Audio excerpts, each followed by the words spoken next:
We finally reached the glass factory. There's a section of the floor that was damaged sometime in the past when the floor of the cave settled. That's where we go in, staying low to avoid breaking the formations on the ceiling. This is one of the few times where Brian actually wants us to crawl on the floor, not float with perfect buoyancy. I make my way slowly into the glass factory. It's a room full of insanely delicate formations known as soda straws, dripping from the ceiling. Brian sneaks in first to provide some light. I can't believe I'm really here. I've seen pictures of this place for years and never suspected I would be here myself. It's just magical. Brian calls this formation Frozen Rain.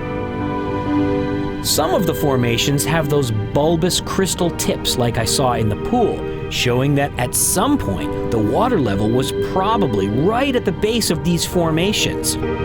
Brian calls these flower formations. With Brian's help, I'm positioned in a place where I can film safely without breaking anything. It's almost too much to take in.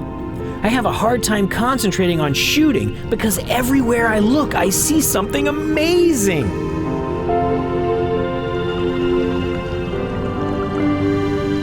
All of the soda straws have a gap between the top and the bottom. They were once connected as thin columns, but as the floor subsided, they broke into upper and lower halves.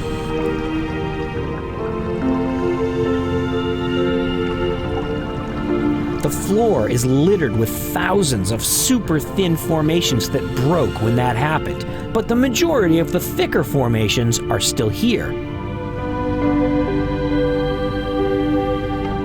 So why do they call these formations soda straws? Many of them really are hollow, like a straw.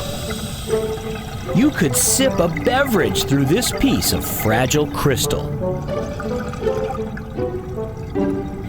Up at the ceiling, some of the formations have formed offshoots going sideways instead of down. It seems illogical.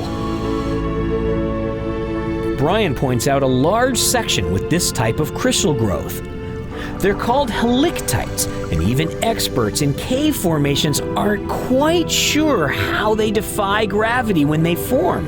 The general consensus is that it's a combination of wind and surface tension in the dripping water. So it's possible that when this was a dry cave, there was a breeze through here, which means another entrance or a connection to Dan's cave, neither of which have been discovered yet. Having reached our thirds, we have to start heading back to the entrance.